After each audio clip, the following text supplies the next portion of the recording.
Now, President Trump has imposed tough sanctions on Iran. Do you think they are going to have the effect of bringing Iran to the negotiating table or not? You have to step back a little bit. Remember the objective. The objective is the national security strategy that was laid out now 2.5 years ago with respect to the Middle East. So it's broader. We tend to focus on the tactical. You have to step back and think about what we're doing more broadly in the Middle East.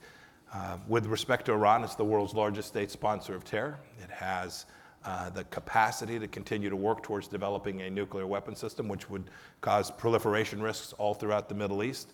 And so we are very concerned about that as well. Our chosen strategy was to take a 180-degree turn from what the previous administration has done. They created opportunity for enormous wealth for the kleptocrats in Iran and for them to underwrite Hezbollah, militias in Iraq, the Houthis in Yemen that are, even as we speak, preparing to continue their attacks on Saudi Arabia.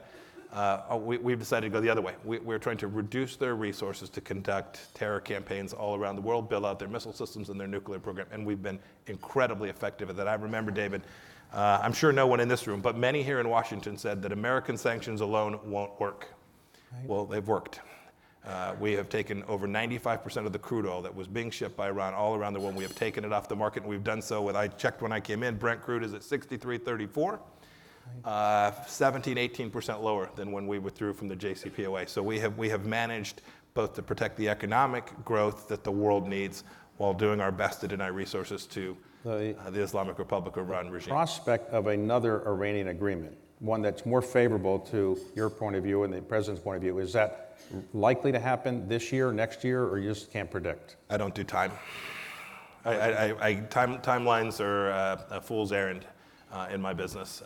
There are fool's errand in my business when I ran a small company in Kansas, too. The Iranians are now enriching uranium at a greater level than they were before. Do you worry that somebody, Israel, might attack the Iranian facilities, or are you not worried about that?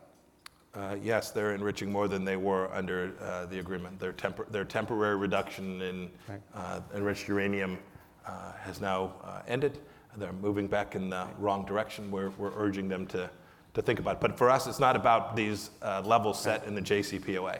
All right. It's about their capacity to build out a nuclear weapons system in a time frame that matters to you and your kids and your grandkids. The previous agreement didn't remotely touch that.